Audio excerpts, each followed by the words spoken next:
안녕하십니까. 신한증권 민주영입니다.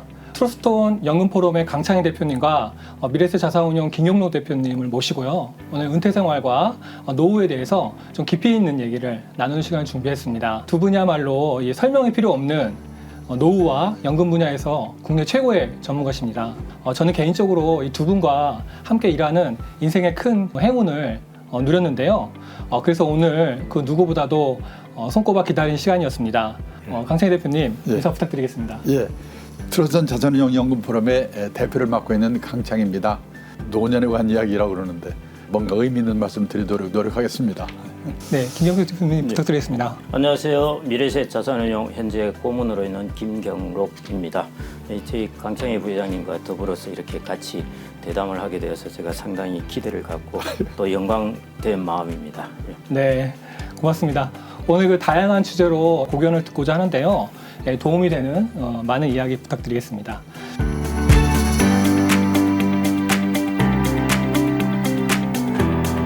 저는 연구소에 있는 동안에요. 그 여러 퇴직자분들과 인터뷰하는 기회를 가졌는데요. 그때 느낀 것 중에 하나가 이 퇴직 전에 생각했던 것과 실제 퇴직하고 나서 맞닥뜨리는 그런 퇴직 이후의 삶은 어떤 큰 차이가 있는 것 같습니다. 우선 두 분 중에서 가장 이제 최근에 멋지게 이막 인생을 시작하고 계신 김용로 대표님, 퇴직 전하고 퇴직 후가 어떻게 큰 차이가 있나요? 닥쳐보시면 압니다. 그렇게 되면 저도 그전에는 몰랐었는데요. 저도 대충 짐작은 했는데 한 11월 정도에 이제 재작년이죠. 그 사실을 일단 통보를 받고 생전에 한 번도 저지르지 않은 사건인데요. 친구 이제 자녀 결혼식장에 갔는데 제가 다른 사람 코너에 가서 거기 축의금을 내고 왔습니다. 그래서 놀래서 다시 돌아가서 사정사정해서 이제 다시 받아서 올라왔는데요. 현실로 직접 닥치는 거하고 생각하는 거하고 참 차이가 많이 나고 그러면서 이제 제가 들었던 첫 번째 생각이 앞으로의 40년의 평생 소득을 어떻게 만들어야 할까 하는 그게 이제 바로 저한테 닥쳐온 그 급박한 현실의 문제였고요. 그다음에 이제 DC형을 IRP로 옮기는 과정에서 야 이거 내가 공부한 거 이외에 이렇게 많은 여러 가지들이 있구나. 우리가 좀 알지 못한 사건들이 일어난다 이런 것들을 좀 경험을 했습니다. 당장에 느낀 점은 이제 그런 부분입니다. 네, 90% 이상이 사실은 비자발적으로 퇴직을 하게 되면은 처음에 했던 충격에 많이 휩싸이고 네. 그 적응하는 기간이 좀 오래 걸린다고 하는 얘기를 많이 들었는데요. 소장님도 오래 되시긴 하셨지만 또 많은 사람들 또 만나고 계시고 하니까 네. 어떤? 저는 이 업계에 지금 50년 일을 하고 있는데 다 이제 제가 떠날 때는 나 먼저 가겠다고 하고 마음 준비를 했기 때문에 그런지 별로 퇴직을 했는지 안 했는지 모를 그런 생활이었는데 제가 강의를 하면서 퇴직하는 분들의 모습에 대해서 이렇게 수치로 말씀드리는 게 있는데 통계청 자료를 보니까 연령대별로 볼 때 50대가 인생에서 재산이 제일 많을 때라고 하더라고요. 근데 50대 가구의 가구당 평균 총자산이 얼마인가 봤더니 6억 4,200만 원으로 나왔어요. 예. 근데 이제 여기에 가계부채가 많지 않습니까? 예. 이게 1억 800만 원이더라고요. 그거를 빼니까 5억 3,400. 이게 이제 순자산 자기 자본이거든요. 네. 문제는 그 5억 3,400 중에서 거의 대부분이 이 살고 있는 집, 이 부동산이 네. 4억 9,500이더라고요. 이걸 빼게 되면 3,900만 원 남거든요. 3,900만 원 갖고 30년, 40년을 어떻게 살까? 그다음에 이제 선진국 같으면 재산은 없더라도 최소 생활비 정도는 이 연금을 받아 생활하잖아요. 네, 그렇죠. 근데 우리는 그럴 수 있는 사람이 학교 선생님, 공무원, 군인 그리고 아주 일부 빼면 없거든요. 네. 저도 놀랐는데 우리나라 65세 이상 고령자 중에서 국민연금 나이 들어서 노령연금을 10만 원, 20만 원에도 받는 사람이 49% 절반밖에 안 되고요. 예. 월 수령액 60만 원 미만이 77% 대부분이더라고요. 그리고 100만 원 이상 받는 사람은 9%. 앞으로는 좀 늘어나겠지만요. 네네. 그러면 이제 퇴직연금 330조 적립금액을 가입자 수로 나눠봤더니 평균으로 4,900만 원이더라고요. 또 개인연금 가입자도 많지 않지만 계좌 수로 제가 나눠봤더니 계좌당 5천만 원. 네. 그 두 개 다 받아봤자 한 3, 4년 지나면 없어지잖아요. 그리고 이게 좀 막막하구나. 네. 이제 여러 가지 조언을 해야 되는데 참 답답할 수밖에 없습니다. 네. 예. 그렇군요. 금방 대표님 말씀을 듣다 보니까 좀 대부분 자산들이 이제 연금을 충분히 마련하지 못하고 이 주택으로만 이렇게 이 부동산에 몰려 있는 경우도 많이 있고 저도 50대가 되고 나니까 이 연금을 어떻게 준비해야 될지 이런 고민을 많이 하게 되는데요. 네. 연금을 준비할 때 일정한 현금이 이제 노후에는 중요하다라고 하는 측면이 있겠지만 이 연금 설계할 때 좀 고려해야 될 게 좀 어떤 것들을 고려해야 될까요? 50대라고 하셔서 일단 네. 중요한 걸 말씀드리면요. 네.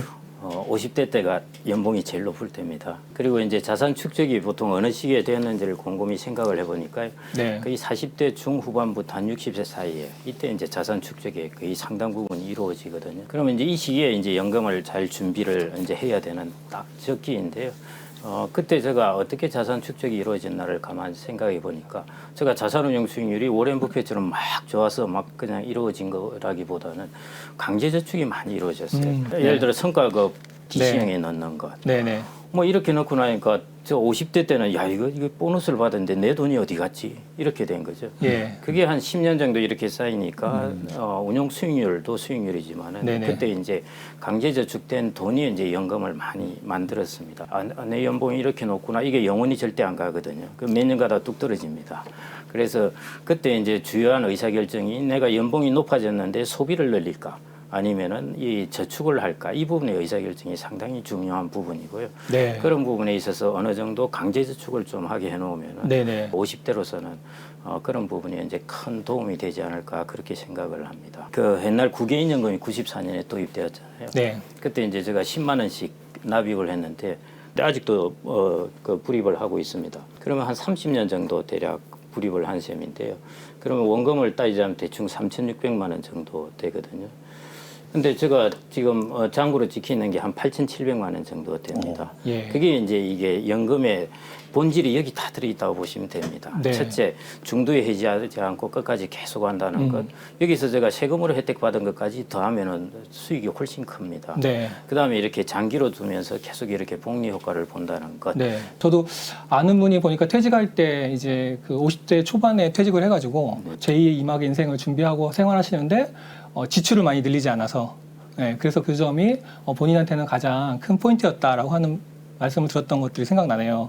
지금 우리 김 대표님은 그 강제저축으로 좀 이렇게 한 거가 지금 도움이 됐다고 말씀하시는데 네. 저는 그 강제로 연금 들어오는 게 없어서 이제 국민연금 하나 정도인데 제가 지금 이렇게 보면은 가장 그 마음에 의지가 되는 거는 그 국민연금하고 제 안에 이미 가입한 거 그거 정도더라고요. 그래서 연금을 참 이렇게 젊을 때 많이 가입해 줘야겠구나 하는 생각이 드는데 이 주요국의 노후의 주 수입원이 뭔가 네. 이걸 제가 조사해 보니까요. 예. 그 미국, 일본, 독일 같은 경우에는 예 연금입니다 이렇게 대답한 사람이 미국 같으면 60 내지 70%, 네. 독일 같은 경우는 80 내지 90%고요. 그다음에 일본 같은 경우는 60 내지 70%니까 몇억 원의 노후 자금을 마련하는 게 선진국이 아니고 네.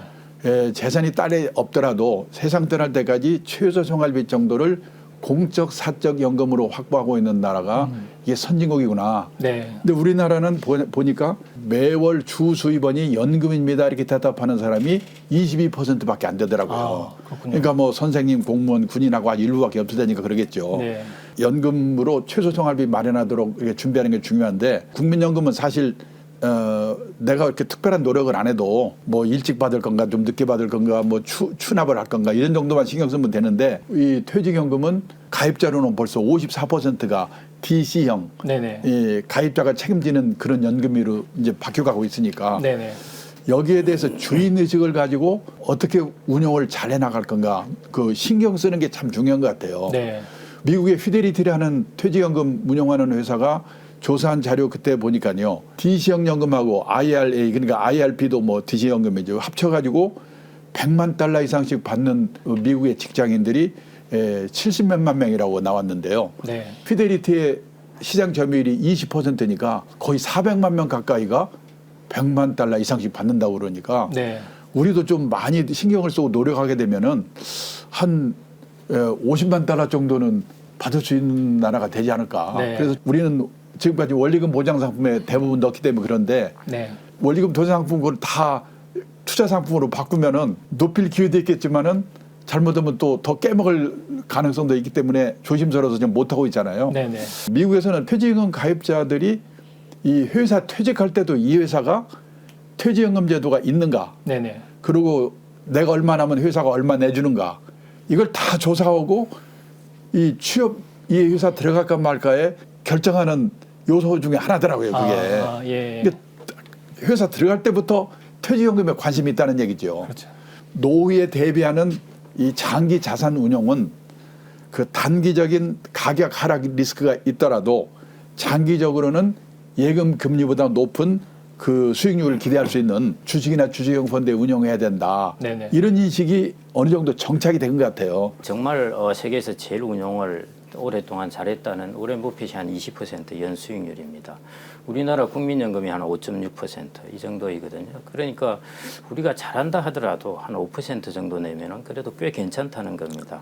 그러니까 5% 수익률로 이렇게 쭉 내면서 자산이 엄청나게 불어나기를 기대하는 것은 좀 어렵고요. 네. 내 자산이 충분한 속도로 늘어나는 것은 도움을 주는데 네. 그거보다 더 본질적으로 중요한 것은 내가 여기 인풋을 이제 잘 넣어줘야 되는 것이고요. 그런데 30대, 40대는 인풋을 넣을 만한 돈이 별로 없어요. 그렇죠. 예, 뭐 집 사고 자녀 키우고 하는데 그런데 그게 이제 딱 40대 중후반부터 한 10년, 15년 동안에 이제 확 늘어나는데 이때 내가 이걸 어떻게 하느냐 하는 부분의 의사결정이 상당히 중요할 것 같습니다. 네. 또 퇴직연금대로 그래 놓아서 방치해놓고 돈 구워가지고 주식 투자하고 있잖아요. 네. 제가 재작년에 자본시장연구원에서 우리나라 20대 남성 투자자의 주식 매매 회전율이 6,800%라는 자료를 봤거든요. 그 1년에 68번을 돌린다는 얘기거든요. 그 꿈에도 나타나고 회사에서 이러다가도 그 생각해야 되잖아요. 네. 근데 그건 그렇게 하면서 실제 가장 중요한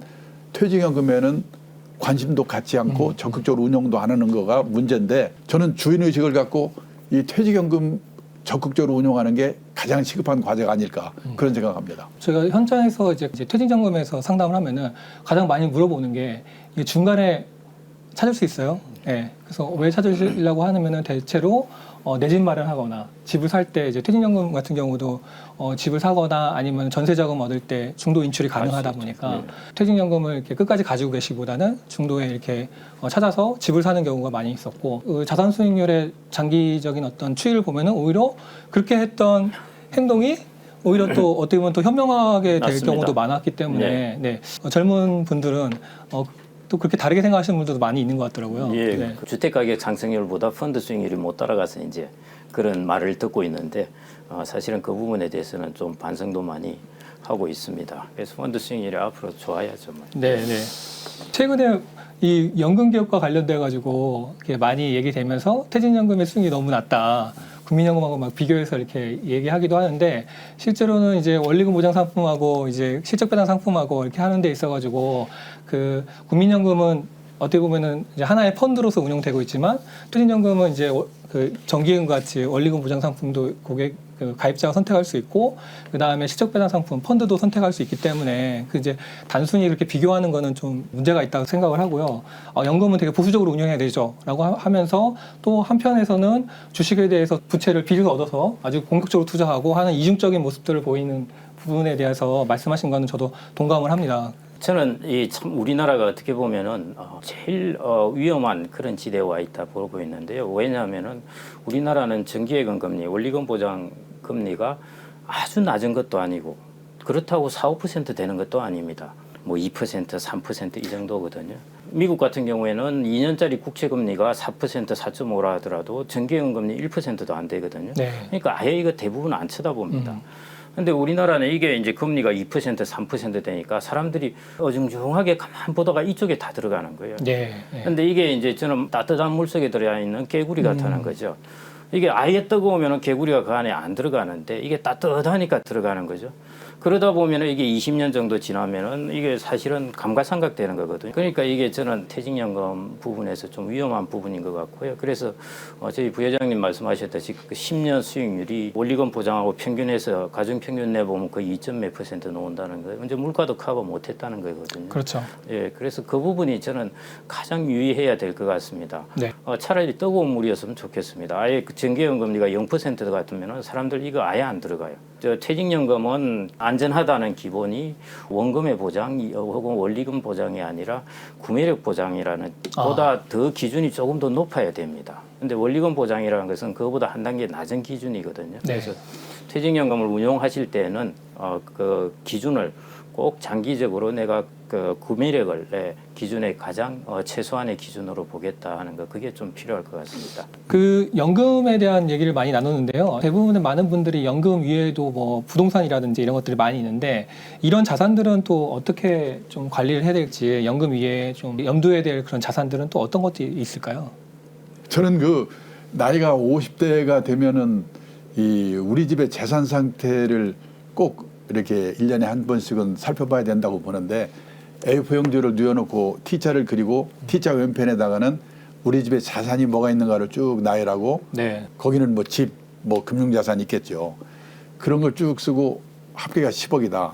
그럼 오른쪽에는 은행이나 신용금고에서 돈 빌려온 거 있는가 부채 네. 차입금을 써가지고 네. 그게 합쳐서 예를 들어서 7억이다. 7억을 뺀 3억. 이게 순자산 자기 자본이거든요. 근데 만들어 놓고 보면 우리나라 가정은 두 가지 문제점을 갖고 있는데 첫 번째는 자산의 합계가 10억인데 부채가 7억인 집. 네. 이런 집은 위험한 자산 구조를 갖고 있다 이렇게 얘기하거든요. 네. 3억이 남는데 왜 위험한가? 부채가 총자산의 3분의 2가 넘어가면 부채 차입금은 갚지 않으면 줄지 않잖아요. 하나님 갚아주지 않으니까. 네. 근데 집값, 주식 같은 거는 불황이 오면 얼마든지 절반으로 떨어지니까 떨어져서 5억이 됐다. 그러면 2억의 채무 초과가 되잖아요. 네네. 그래서 저는 50대 가구에서 과다한 부채를 안고 있는 집은 부채를 줄이는 노력을 제1순위로 둬야 된다고 생각하고요. 네. 근데 이제 뭐 부채는 별로 없고 자산도 제법 있다. 그런 집은 아시다시피 부동산이잖아요. 통계를 보니까 우리나라 평균적인 가정의 부동산 비중이 77%고 금융자산이 22%더라고요. 근데 미국은 부동산이 34%고 금융자산이 66%인데 그러니까 한마디로 말하면 우리나라는 재산 이꼴 부동산인데 부동산 가격이 비싸니까 부자처럼 보이는 거거든요. 네. 네. 한국은행에서요. 주요국의 구매력 평가 환율이라는 게 있더라고요. 네네. 물가를 감안한 환율로 계산해 가지고 가구당 순자산을 계산해 발표했는데요. 우리나라는 59만 4천 달러더라고요. 네. 6억이 넘는 거죠. 네네. 그런데 놀란 게요. 프랑스가 57만 2천 달러고 일본이 50만 달러예요. 두 나라가 우리보다 선진국이고 우리보다 자본 축적을 몇십 년 앞서서 시작한 나라인데 이 두 나라보다 우리가 가구당 순자산이 많다는 겁니다. 부자래요. 그러네요. 계속 부동산이 오르면 상관없겠죠. 나라는 미쳐버리겠지만은. 근데 우리는 지금 노후 대비로 자산 관리를 해야 되기 때문에 예. 우리나라 땅값, 집값이 만약 장기적으로 하락하게 되면 내 노후가 어떻게 될까 그런 걱정이 되더라고요. 네. 우리나라는 이렇게 구조화된 변액연금이 그렇게 많지 않습니다. 그것은 예를 들어 우리가 한 10년 정도 있으면은 최소 수익률은 한 1%를 주고 원금이 손상이 안 되는 거죠. 그다음에 이제 주가가 올라간 것에 뭐 30에서 40%의 향 우리가 참여율이라 그러는데 네. 그런 식으로 이제 구조화된 상품이 잘 없습니다. 연금 상품이 조금 부족한 면이 있죠. 이제 미국 같은 경우에는 고령화가 진행되면서 이런 상품의 비중이 확 증가하게 됩니다. 아, 그렇군요. 네. 예, 그게 이제 스트럭처드 프로덕트라고 해가지고 네. 변액연금 중에서도 네. 이제 스트럭처 해가지고 만드는 상품인데 이런 것들이 우리나라에 좀 앞으로 나와주고 지금 조금씩 나와 있습니다. 네네네. 그런 상품을 활용을 하면은 이제 제일 두려워하는 것이 아까 원금을 잃으면 안 된다 하는 것이 네네. 이제 이걸 가능하게 해주니까요. 네. 원금은 잃지 않으면서 시장이 좋으면은 그래도 거기 내가 한 30% 참여를 할 수 있다는 것. 이런 상품들이 이제 좀 생각해 볼 만할 것 같고요. 예, 그 다음에 이제 우리가 장수연금이라는 게 있는데 아마 대부분 처음 들어보셨을 겁니다. 장수연금이라는 것은 결국 나이가 되게 들어서부터 연금을 수령합니다. 우리는 보통 보면 뭐 55세, 60세 이렇게 수령하는 거로 하는데요.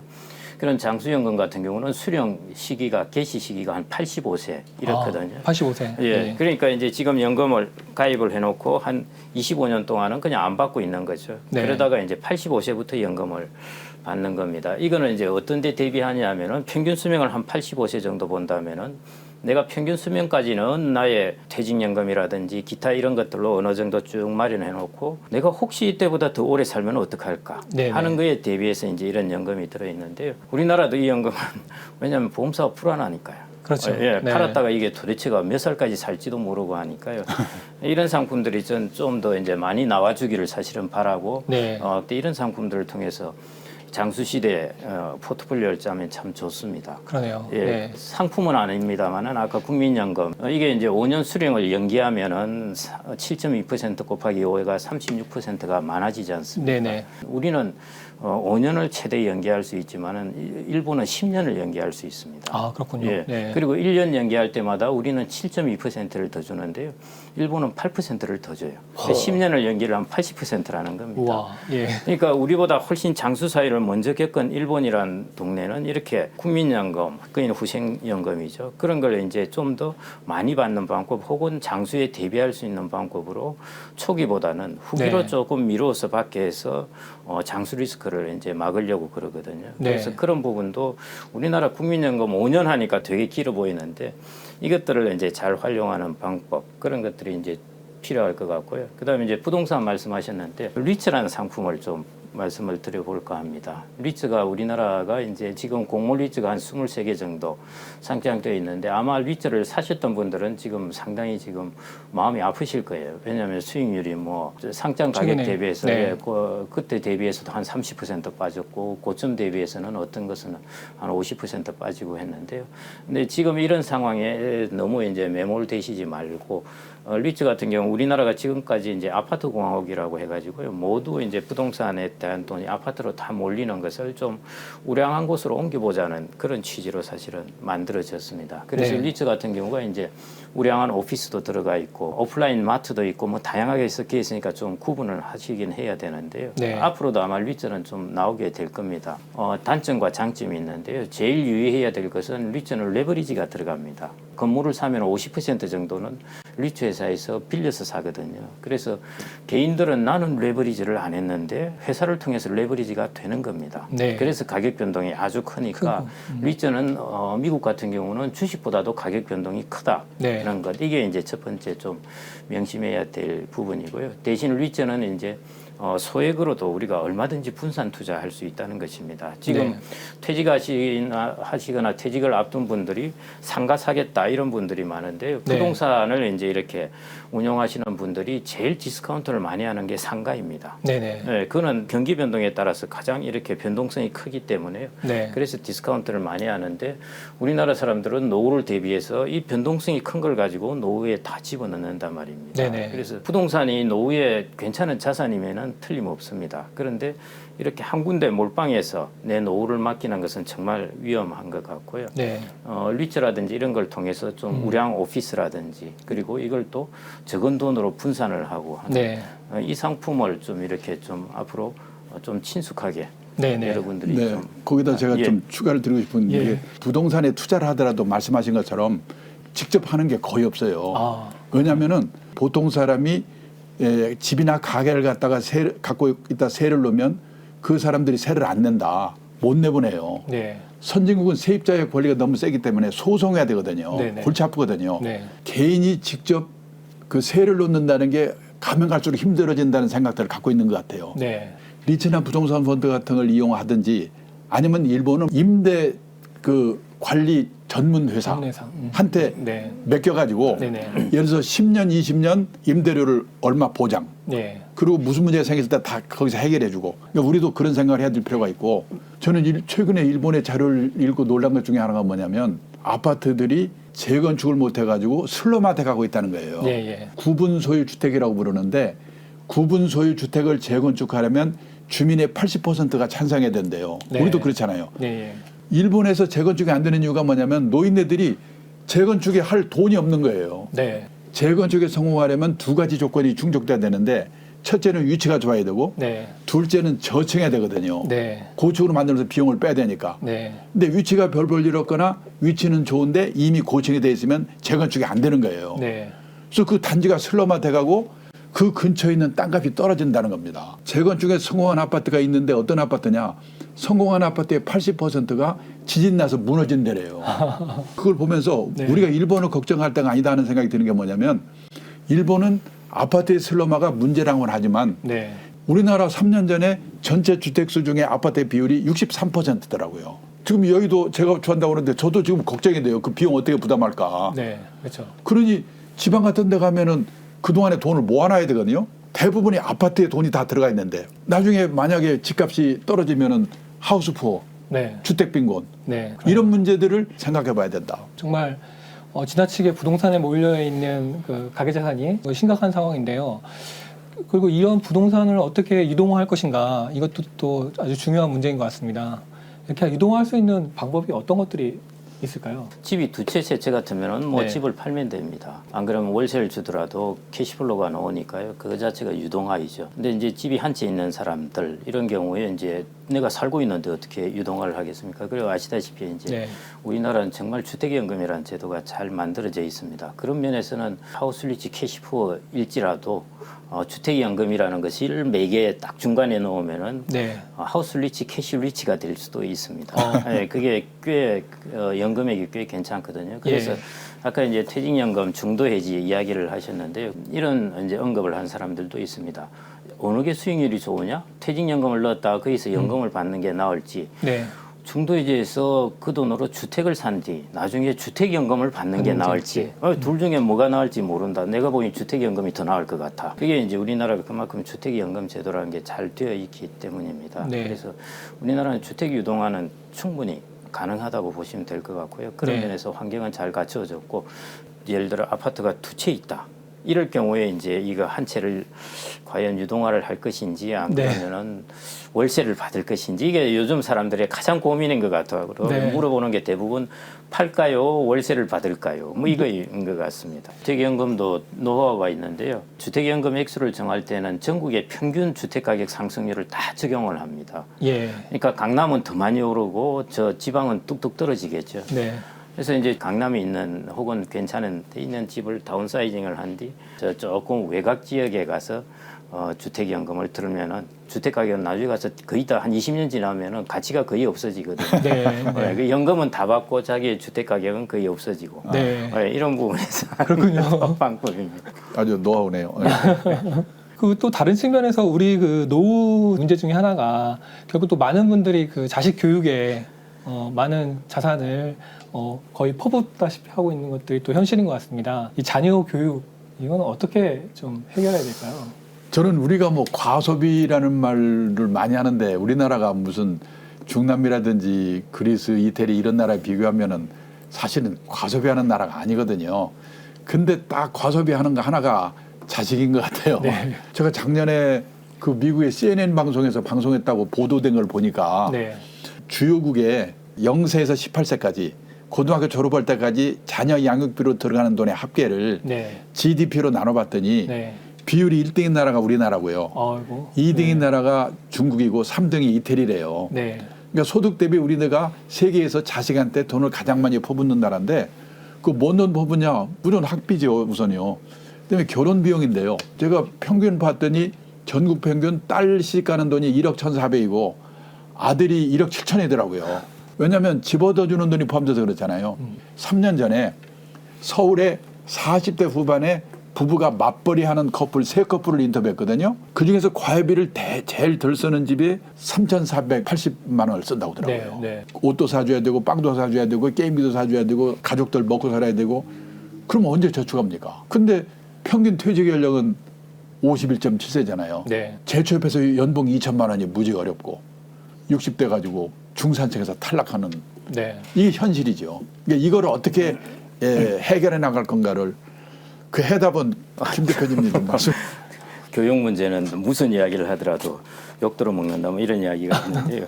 이제 자녀는 어릴 때 미성년일 때 성년일 때 이렇게 이제 나누어서 한번 살펴보면요. 어떻게 보면 자녀의 이렇게 표현을 하려고 그렇지만 하여튼 효용 가치가 더 큽니다. 네. 더 많은 이제 기쁨을 준다는 것이죠. 그렇죠. 왜냐하면은 자녀가 이제 어떤 자기가 일을 해야 될 어떤 동기도 부여해주고 그 다음에 부부간의 어떤 유대관계도 결국 자녀를 중심으로 이어지니까요.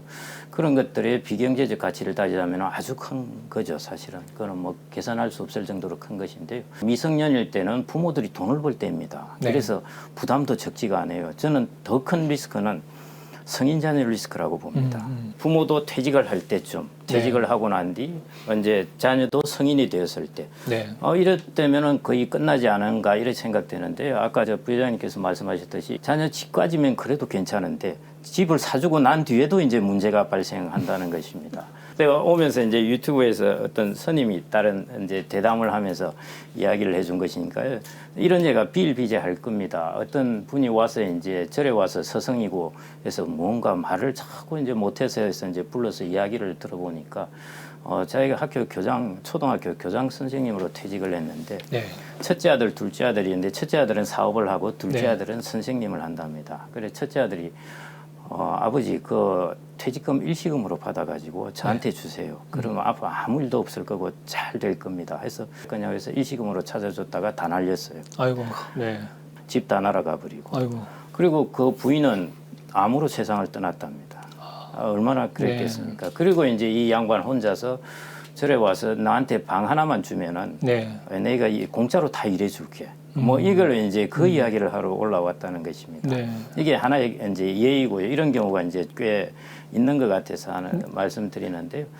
이 부분이 저는 성인 자녀 부분에서 우리나라 문화만의 좀 특유한 리스크인 것 같고요. 네. 특히 이제 우리나라 여성들 같은 경우에는 내가 밖에 나앉더라도 자녀들에게는 뭘 그죠. 해줘야 되겠다는 이런 생각인데 자녀가 성인이 되면은 자녀가 부모로부터 독립하는 것뿐만 아니라 부모가 자녀로부터 독립할 필요가 있다고 봅니다. 부모가 네. 독립을 못해서 네. 그런 일이 일어나는 부분이거든요. 네. 그래서 이런 부분에 이제 성인 자녀 리스크가 상당히 크다고 보고 있고요. 우리가 60, 70 넘으면은 사람의 가치는 자기 가지고 있는 재산으로 다 정해집니다.